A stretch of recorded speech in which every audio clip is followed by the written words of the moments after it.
I walked through the grounds. When I came back out, I found a ranger. And I said, I just had the strangest experience and I need to share it because I don't really understand what just happened. And for hearing this, he just looked at me and he walked me into his office. And in his office, there was a poster of the Dalai Lama pausing at exactly the same spot that I had paused at. And so that is where apparently you stop. That is the threshold to the temple.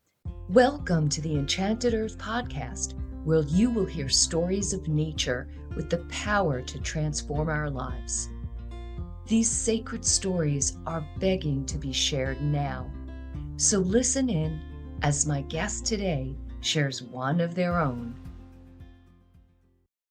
So welcome everybody. Today we have with us Dr. Nicole K. Miller, and let me tell you a little bit about Nicole. She's the founder of the coaching and consulting company, Minding the Story. Her process of unstorying is a self-actualization process that accesses stories underneath the story, unearthing, unraveling, and breaking through the noise to get to the thread that connects us all.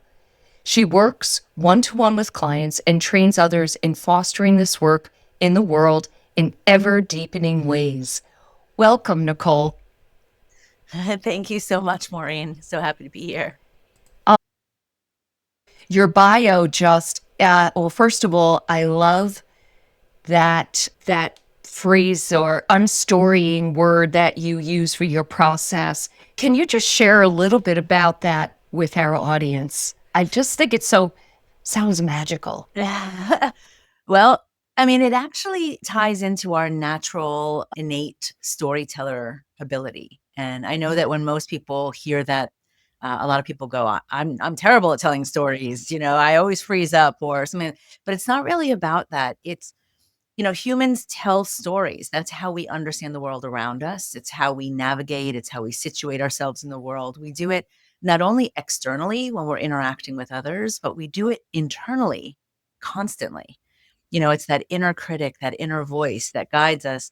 And so we don't even realize we're telling stories, but at the core of all of them are these hidden stories, these beliefs that we carry based on old experiences, and then the conclusions we've come to, and then the protective mechanism that kicks in. It's our mind's job, right, to be doing this to help us. And so what I do is I work with people to figure out what are the stories underneath the stories. So instead of it being the traditional, like, let the stories fall and just be in the piece, a lot of people can't do that directly because they haven't actually identified and integrated what is lying underneath. And so I actually have some exercises, both journaling and some experiential ones. And then I do a lot of guided visualizations that bring us into those places of deep wisdom within ourselves so that we have access points to our own information.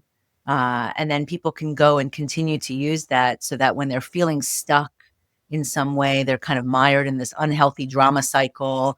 They're thinking that there's ways they want to express themselves in the world, but just can't seem to do that or want to understand themselves deeper. This is a process that they can apply to really get at that, to see through the stories that are around them to get to what's real. It is such a beautiful process and so needed now more than ever before, I think. More than ever. Oh, okay. I want to put a pin in that. We're going to come back to that and explore that more. And of course, I want to hear your stories, your own personal stories. And actually, I ask all of my participants, can you share a little bit about your childhood and its connectedness to nature? Interestingly, my childhood was fairly devoid of nature.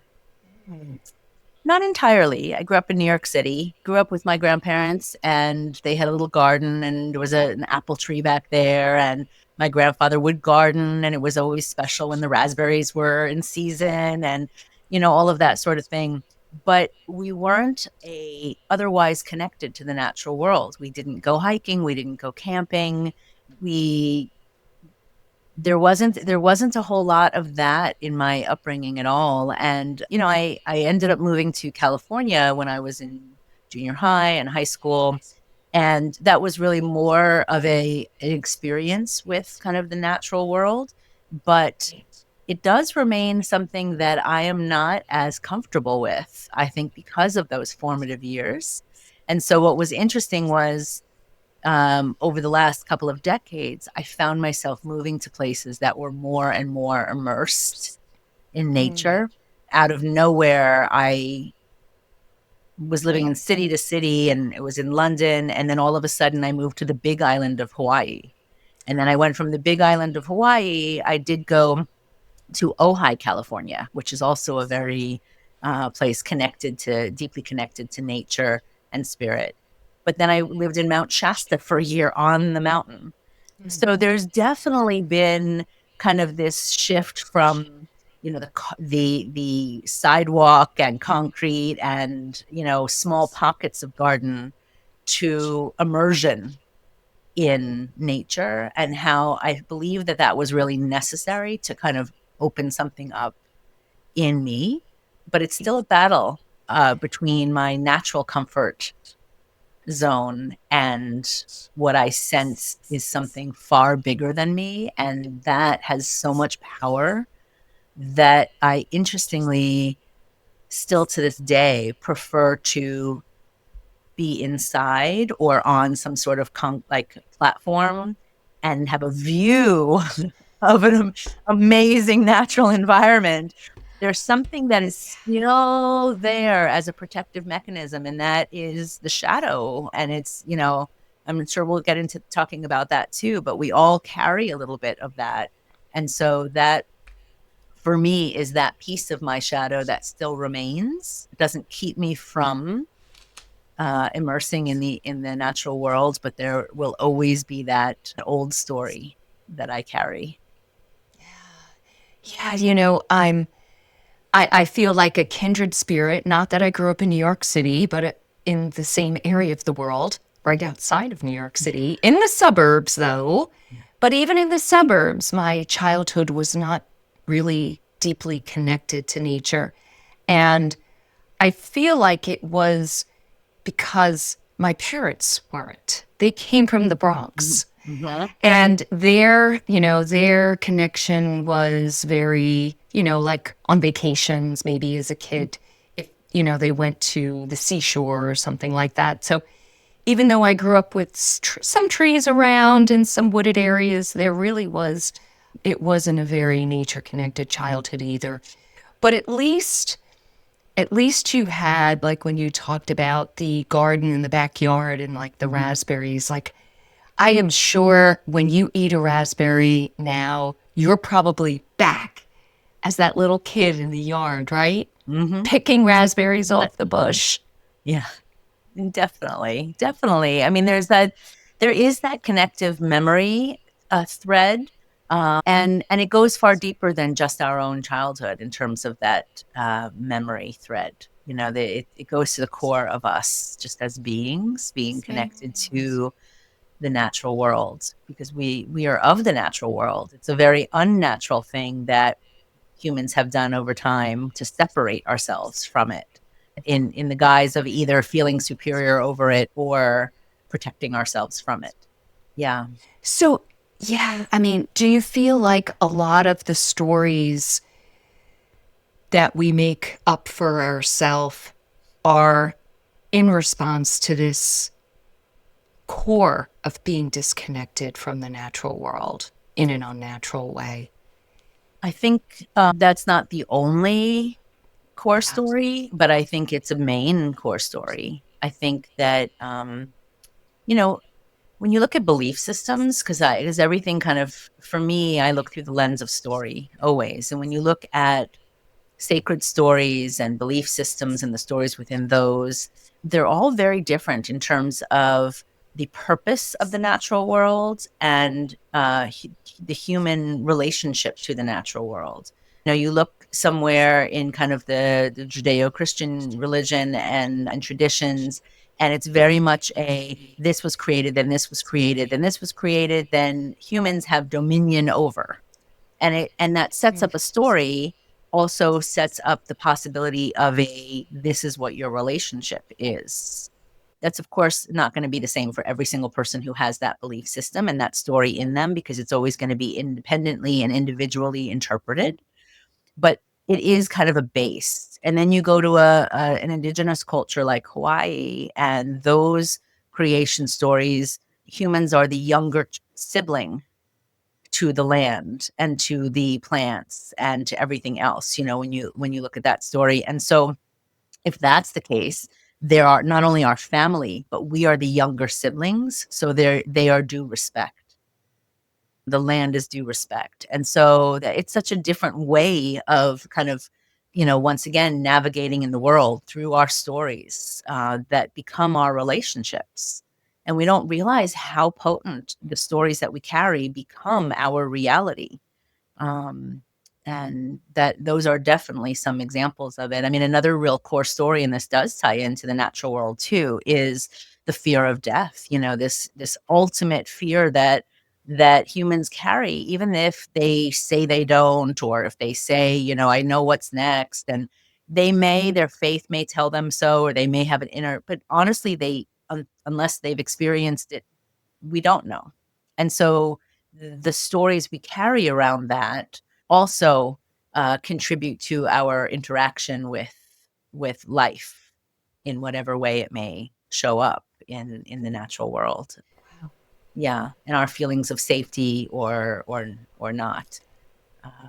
Yeah. Right. Oh yeah, that I could see how that is like pervasive in our experience of the natural world, a fear of what's going to potentially destroy us in some way. Yeah. And of course, being so disconnected, we can build up all these fears because we're not really aware of the real reality of our connection. Well, I don't want to go down too much of a rabbit hole. Right. I would love to come back to this place on the Big Island of Hawaii. Now, I have a very deep connection with the Big Island, and I visited there for 2 weeks and fell in love with the whole Hawaiian island chain, but the Big Island mostly.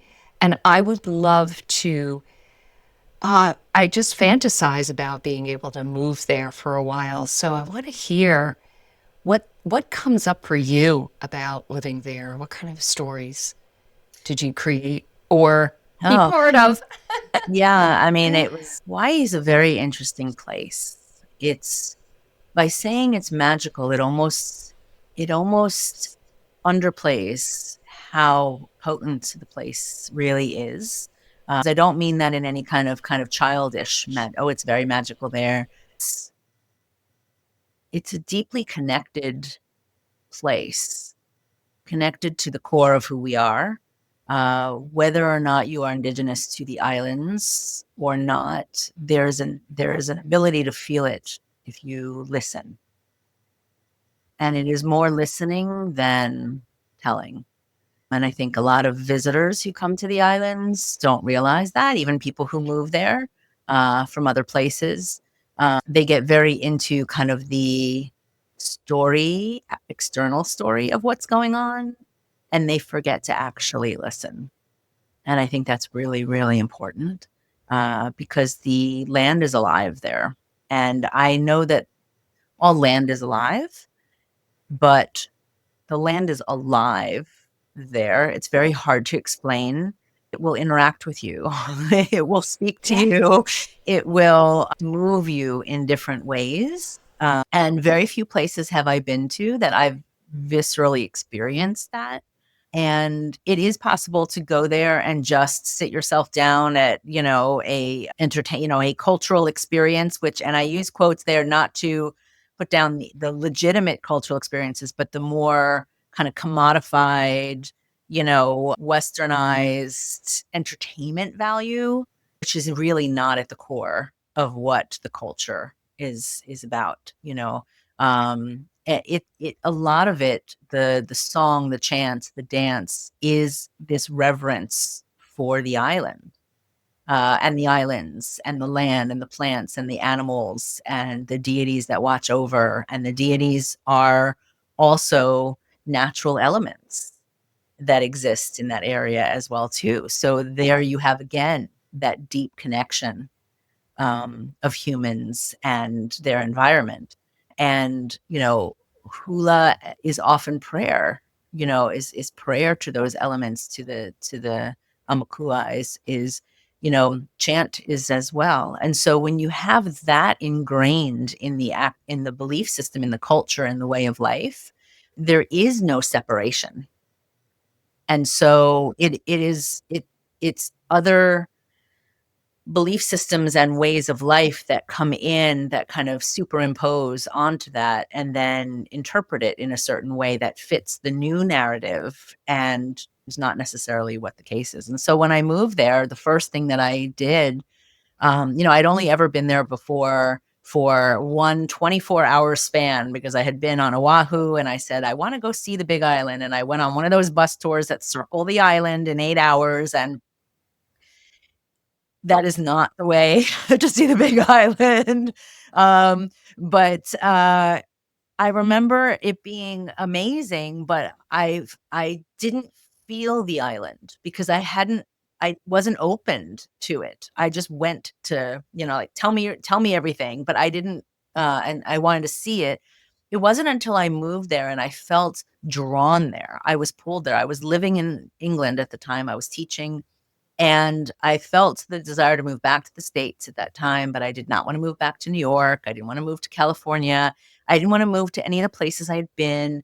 And so Hawaii has its own culture. And I thought, that's something I want to explore. So I started making phone calls and seeing if I could get hired as a teacher. And sight unseen, one of the schools there said, you know what, I'm feeling really drawn to you. Like, you are the right person for this position, even though you haven't been here and I haven't met you in person. And that was way before Zoom and video conferencing. And so off I went and I moved to the Big Island. And within the first month that I was there, I had several experiences with the island. And I also started connecting up with an elder. I often try and think about how I met her in the first place, and I don't even know to this day how our paths crossed, but I ended up learning from her. Uh, uh, and she taught this ancient form of, she called it, her name is Auntie Mahailani. She's no longer with us. And she taught this form of ho'oponopono, which is not the kind of form you hear about today with the 4 sentences or anything like that. She called it ho'oponopono keala, which is making more right the way, right? The way to do that. And it for her, she was asked by her ancestors to come back. She was living on the mainland at the time, to come back to the islands and teach this to whoever would listen, whether they were Hawaiian or not. And so somehow I fell in and I was pulled to that and was really grateful because it gave me an opening to the aliveness there that I probably would not have gotten otherwise. And so I was learning a lot about Hawaiian culture through her and Hawaiian belief system. And then one day on a whim, my housemates and I decided that we were going to go see different sites that I hadn't been to. And one of them was the place of refuge down in Hononau. And when we went down there, there's a section, for those of you who haven't been there, that's like a little bay area and that is set up kind of in a historical state park. National park or state park, I don't recall in this moment, but where you could see how people lived at that time. And they talked about the powers of the ali'i to put down, say, like, listen, if you break a law, you break a kapu, then one of the only ways you can be absolved and return to your family, because otherwise you're under penalty of death, is to make it to this temple ground. And then the kahuna there can absolve you of that with the rituals and you'll be able to return home and this whole thing. And so I said, that sounds interesting to me. If I'm able to have access to see, and understand this a little bit more. And so I went, and I had just an extraordinary experience. As I was walking along the Bay Area, I found myself hitting an invisible wall. And I didn't really know what was going on at the time, because when you look, there's nothing there. And in front of me, a little ways away, were the temple grounds, the walls around it. And I thought, I don't know what's happening. And I just couldn't keep walking. Yes. Did you want to say? Yeah. Okay. Yeah. So hitting an invisible wall, can you describe that a little? How it felt or how you experienced it? I'm not sure how to, I mean, I couldn't walk any further. There was this feeling that it wasn't like I hit my face against, wall. It was as if there was just no movement forward. Like I could not keep going. There was some sort of force that was stopping me to keep walking. That's the closest thing that I can explain it as. But I would look next to me, and there'd be other people, tourists, with their shorts and their cameras and whatever, just like walking along, trotting along and passing me. And I'm going, all right, I don't know what's happening here. And I immediately thought to myself, can I continue? And I heard clear as day inside, no one walking by me said this, because I had said that inside. I heard no. And I went, okay. Now, it didn't engender fear.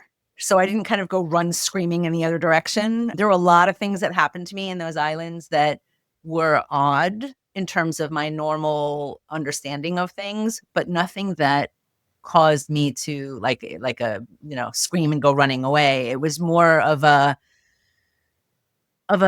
awareness that came at a deeper level.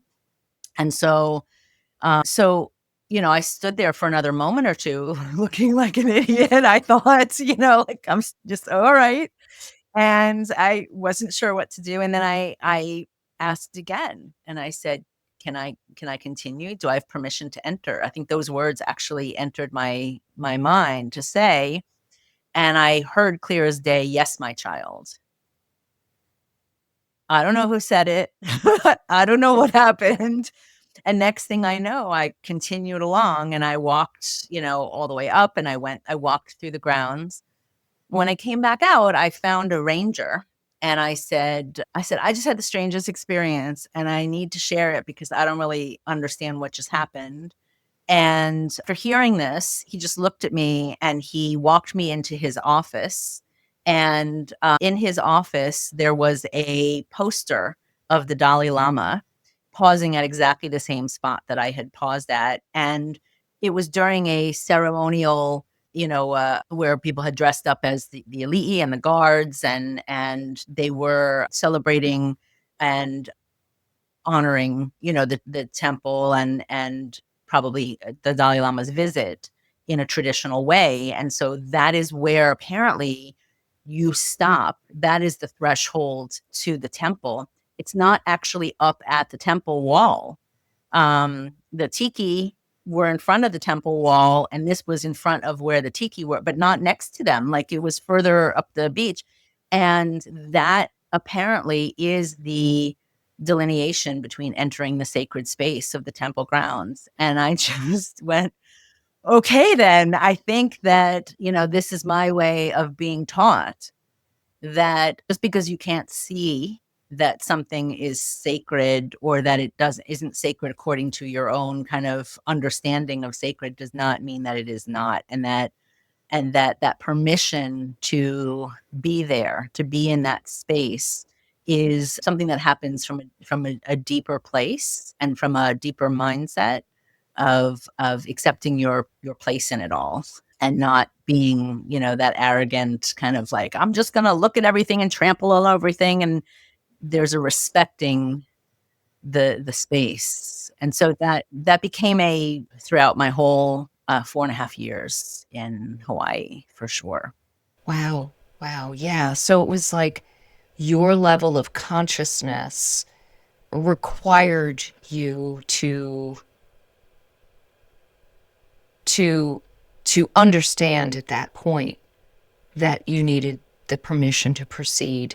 Like you said, the other people in that space weren't coming at it with that level of consciousness. So, I mean, I don't want to judge them because I don't know, but I mean, I just, that was the experience that I had, and that there was some, when I went and I explained it to the teacher to the auntie that I had been working with. First, she said she wasn't surprised, which was funny.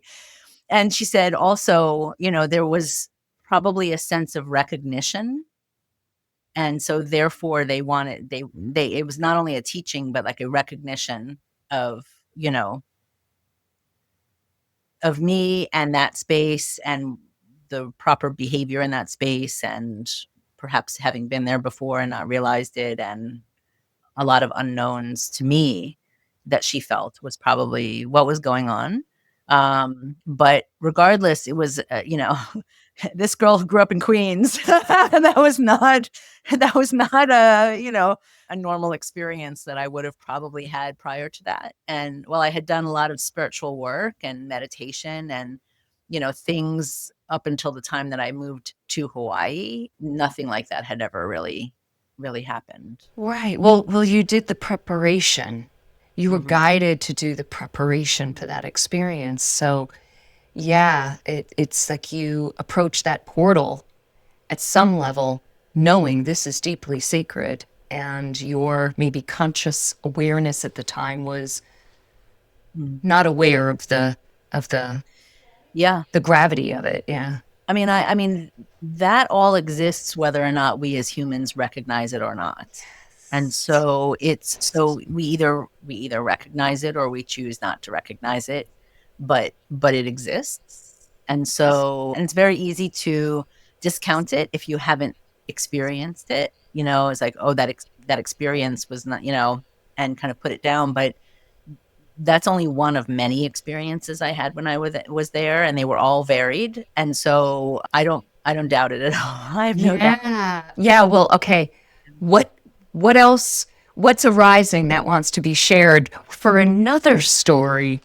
Well, I mean, there are several of them. One mini one, which is South Point. And South Point on the Big Island is a really interesting place because the Mm-hmm. trees kind of grow sideways there. It's the southernmost part of the United States. So I know that somewhere on the mainland is the southernmost tip of the mainland United States, but Hawaii and South Point is of the, I believe, of the entire United States. And so therefore it has kind of that mystique to it. But in Hawaiian belief, it's one of the jumping off points. And so there are several jumping off points throughout the islands. And the jumping off point is where, when a person dies, their spirit, their soul, jumps off into the afterlife. Um, and that is thought to be one of those spaces. And so one day I went down there with some friends. We're walking along, and it is just a shoreline. There's some grassy patches, there's some rocks and everything. And I came across an area that was, I think it's a wave break or whatever they call it. It's a kind of, it looks like almost like a rock low wall that leads off into the water. And so I walked along that, not intending to go into the water, but just kind of walking to get closer to it. And as I did, all of a sudden, all the air was sucked out of the around me, and I couldn't breathe. It was just there was all of a sudden no air. And I stepped back, startled by that, and everything was fine and I could breathe. And stepped forward one more time and felt that, and stepped back and went, okay. There is some sort of rip there. And whether or not that is what was pointed to by that belief of, whether there's other places that have that same quality, that's why that story was there, or the story is there and that just is what it is. Again, I couldn't tell you, but that was a very, very visceral experience of that, the place where I was not in the same space just by taking one more step. Wow. You went again, it was like another portal. There was something different over there through It, that space. yeah, definitely. I mean, I had, there's just so many things. I had dreams there. I had, within the first few weeks of my living there, I had a dream. I usually dream in threes. So it'll either be the same dream for 3 nights, or it'll be the same theme of a dream in a different way for 3 nights. Apparently, I need to know something 3 times in order to get it through my head. But so the dream was that I was driving along on the western side of the island by Waikoloa, which is around kind of Mauna Loa, but towards the shoreline, and it's a lot of old lava fields that over the hundreds of years have, flowed and covered and cooled and over again. And it hasn't erupted that way in quite a long time. But anyway, in the dream, I was driving along that stretch, and it's pretty desolate in areas. And all of a sudden, I saw Mauna Loa erupt and the lava come flowing towards me, going out to sea. And I'm in my car going, I'm not going to outdrive or outrun this lava, because it was a wide, wide field. And so I got out of my car and I climbed on top of my car, stupidly thinking it was kind of like a flood of water, but it was lava. So the lava came and it surrounded my car and kept going. And then slowly my car started to melt down into the lava, the tires first, and then the metal and everything. And when you go in certain places in on the Big Island, especially around Kalapana and Puna area, you see villages that have been covered in lava, or portions that, what that looks like, signposts that are just barely sticking out, and tops of cars. And so having this dream 3 times in a row, again, I went to the teacher that I had been working with and I said, okay, what about this one? And she said, that's Pele welcoming you to the island to become part of her. And I thought, oh, okay. Also, again, outside my normal cultural, social perspective of growing up and what I had experienced. And I went, okay, then. So, and I proceeded to, as much as possible, learn what I could and be, and having not being from the culture, respecting that fact, and not being the voice when I didn't need to be the voice in the room, and being that bridge for the information to others who would not necessarily be able to listen in any other way, to be able to share what I did experience and learn. So maybe it would open them up a little bit more to listen. And so that's when I learned a lot more about Hawaiian mythology and beliefs and culture during that time. And yeah, I mean, there's another. Oh, first, I just want I don't know if you're ready for it. Oh, yeah. Okay, you just enticed me. But I just wanted to ask if these experiences obviously enriched you in a spiritual way. I mean, you learned so much about quote unquote reality and kind of like seeing beyond. I'm wondering if these experiences were also helping you on a more personal level in your life. What was going on at that time of your life? Well, at that time, I was a middle school teacher. And, I was teaching ancient civilizations. I was teaching English and humanities, theater, putting on drama productions. And, one of the things that happened during that time was I started realizing that these stories, these ancient stories and deeper stories that different cultures were holding, that they were far more meaningful than I think a lot of people kind of give any kind of credence to. A lot of times, teaching ancient mythology and ancient civilizations in middle school is pretty standard, and often, the line that teachers give is, well, they didn't have modern day science and technology, so they made up these stories to explain the things that they didn't understand. And that never really sat right with me. Like that didn't resonate as true. And so I started exploring more of these different stories. And also I had carried with me since childhood kind of a core question. I think we all carry a core question with us, which if you really listen and pay attention to and explore, become your calling. If you're courageous enough to let it be. And for me, it had always been, why do we believe what we believe? Why? Why do we believe what we believe? You know, not just what do we believe, but why? Where is it? Where did that belief come from? What's the origin of the belief? Is it someone told it to us and then we just accepted it? Did we figure it out for ourselves? Did an experience happen? And why are those beliefs even part of the fabric of our reality? And could other beliefs take their place? And the nature of reality itself. So that had always been with me from a child, but I never really expressed it or thought about it because there were so many other things going on. And growing up is, you know, in and of itself an adventure. And so at this time, I think experiences I was having in Hawaii while I was teaching at a school started me down the road of really wanting to understand that nature of story that people have been carrying since the beginning of time. And so I found Joseph Campbell at that time, and I started reading and watching his interviews. And then I started looking around for, I felt the pull to do another degree, a higher degree, a doctorate in myth, in storytelling, but I didn't want to be a storyteller. It was really always that question of, why do we believe these stories? Where do the stories come from? And so that led me to Pacifica Graduate Institute. And they have a very kind of Jungian, depth psychological approach to story. And so I ended up going there. And that was changed everything. And eventually I had to leave Hawaii because of that, because of the courses that I was taking and the amount of time that I needed to be there. And jet lag did not do well as the older I got.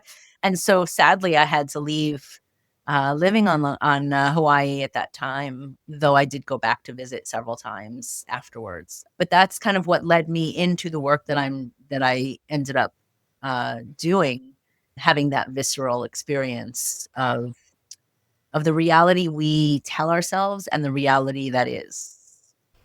Right. I mean, we can read about these experiences, we can hear about them from another person, Mhm. but until we experience it ourselves, it's so ephemeral. It's just It is, and there's also a stigma against sharing these experiences because there's this fear of, oh well, that person, there's a discounting and yes. and a cynicism, and a lot of that is because the person has not experienced it themselves. I liken it to Yes. um, a sprain or a fracture. I over the years I've sprained my ankle numerous times, and every time, I'm like, oh my god, I think it's broken. I think it must be broken. It's so painful. It must be broken. And sure enough, it's always a strain, a really bad strain, or a sprain, or something along those lines. Until the day that I actually broke my leg right above the ankle, Oh, and then I went, okay, I now know the difference. And granted, a hairline fracture you might not be oh, able to quite as, but both bones broke completely oh, clear through in the leg. And I went, okay, not only is the pain threshold, the pain level higher, but your ability to do anything with it is completely right. different.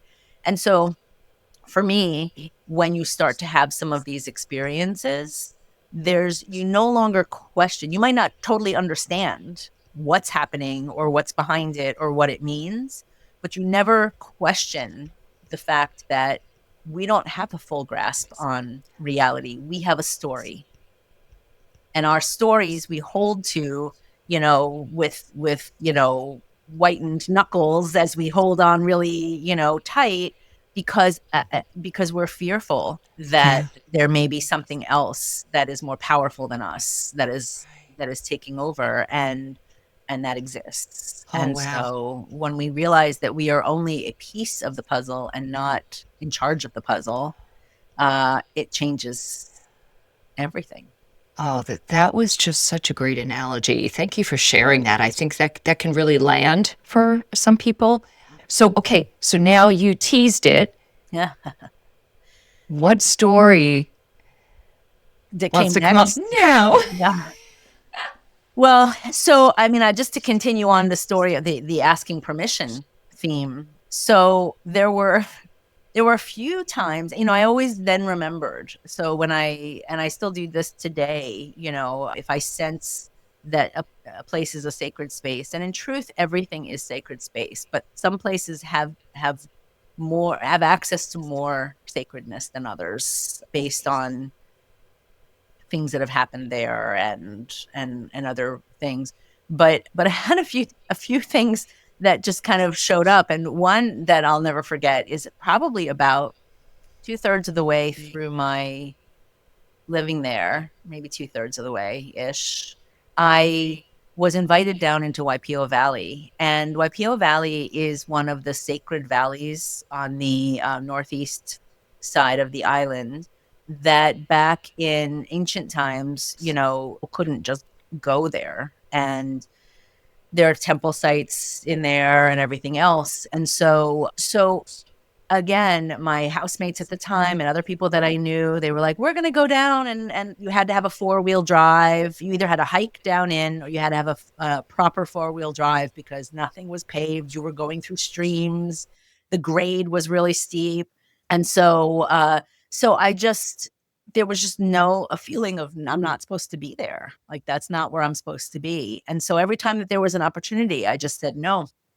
And then all of a sudden, at this point, there was a meditation event that was going to be taking place. It was like a one-day meditation, and I knew the teacher who was leading it, and interestingly, I had 2 or 3 other friends. To this day, I don't know how they knew about this event. I kind of remember being surprised that they were there, and yet we must have communicated about it to say, hey, do you want to go on this trip? But I don't have that memory anymore, which is very strange.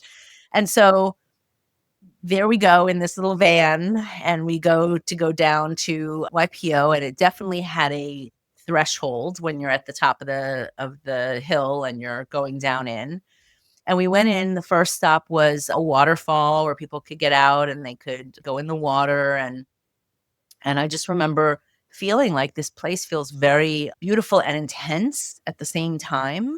Not bad, just intense. And then she took us out towards the beach, and she said, there's some old grounds here that, have been kind of desecrated over the years and things like that. And maybe we can just sit and offer energy and love, to it. And it felt okay to do that. I asked, uh, and I went, and so I asked permission, and then I got the sense that it was okay, and stood there and offered that love and energy.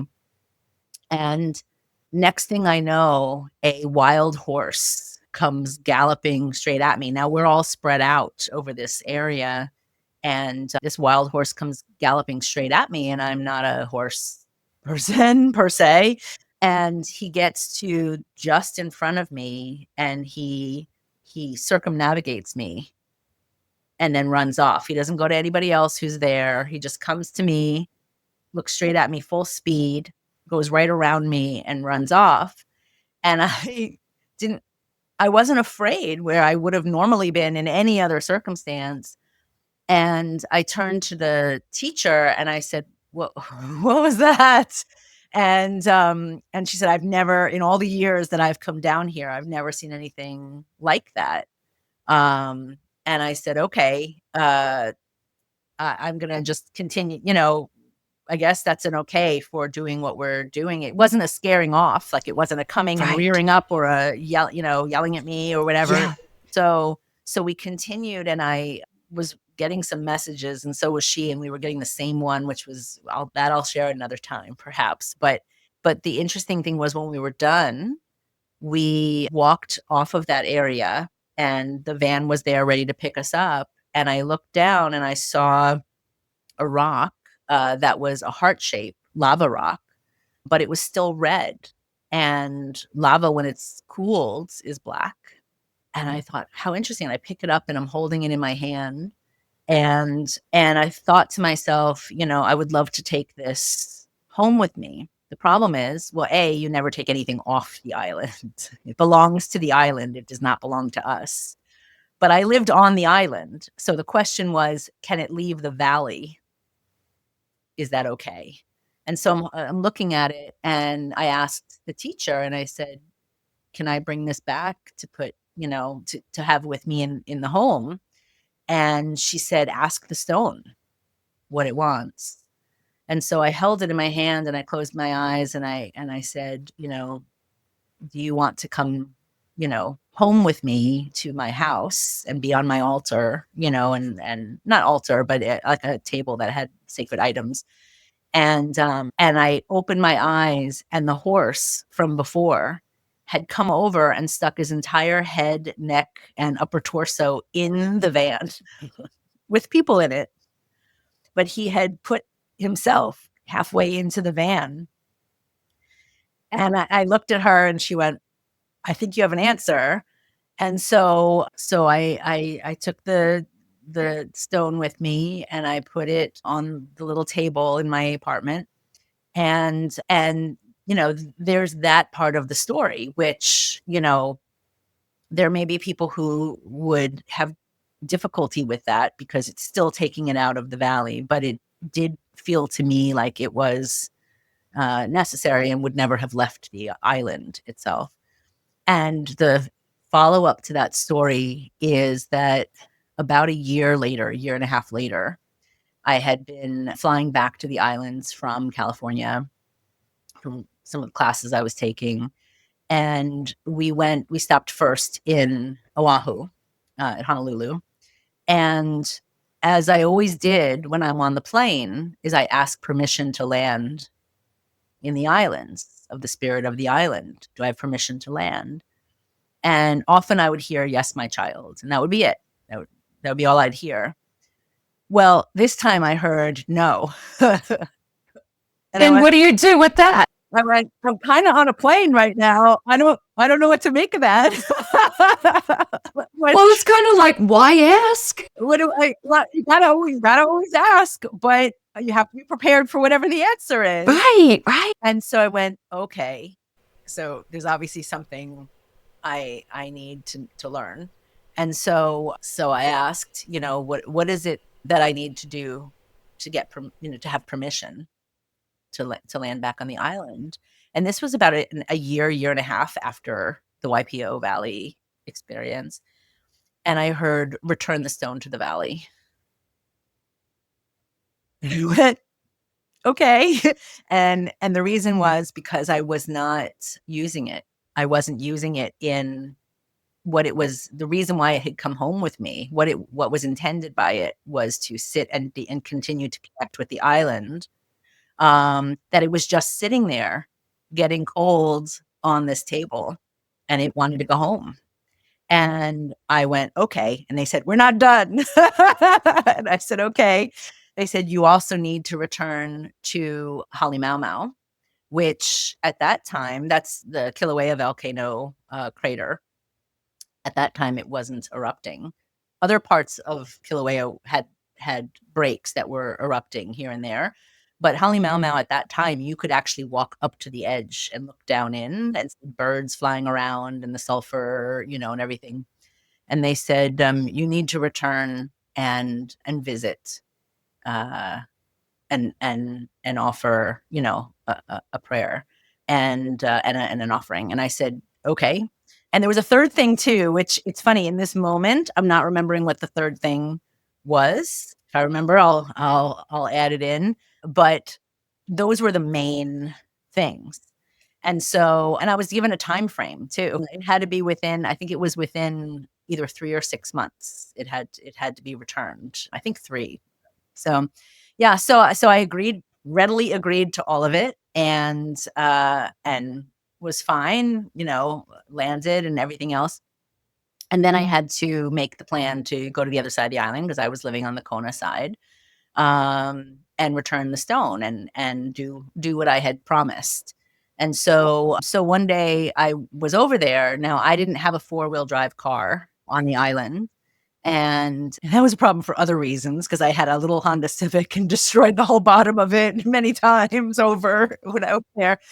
But I knew it wouldn't be able to handle any of what Waipio would bring. And so I wasn't entirely sure what to do. I thought of maybe renting one or seeing if someone wanted to go with me or whatever it was. But I felt really pulled one day to just go to the entrance of Waipio. So I sat there at the entrance, and there's some big kind of boulders that you can feel is the threshold to the valley. And I asked, can I leave the rock here? Or do I need to hike down into the valley and bring it back to the beach, which is where it was? And I heard, no, leave it here. Someone else will take it the rest of the way. And so that's what I ended up doing. If I had heard no, get your butt down into the valley and start hiking, that was what I would have done.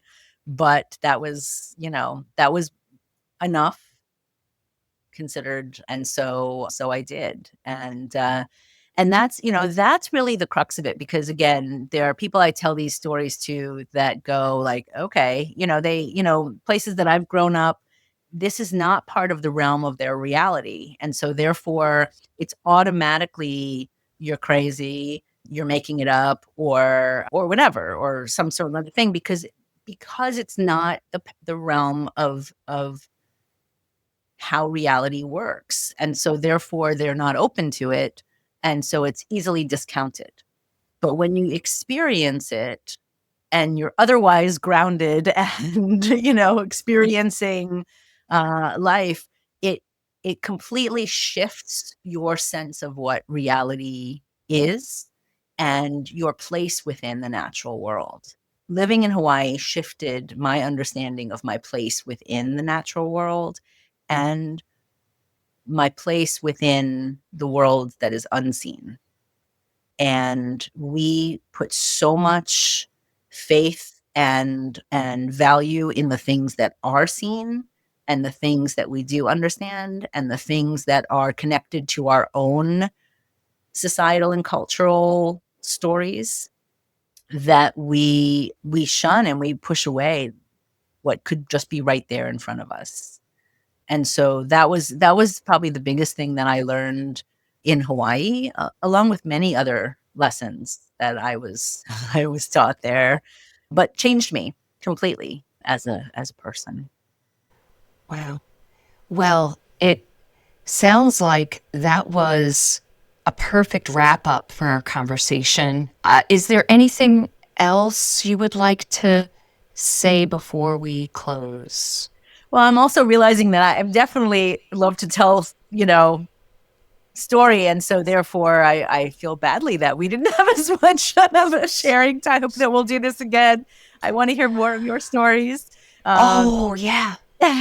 So Yeah, there is so many tangents we can go down and explore, and I just really am so grateful for this experience of chatting with you today.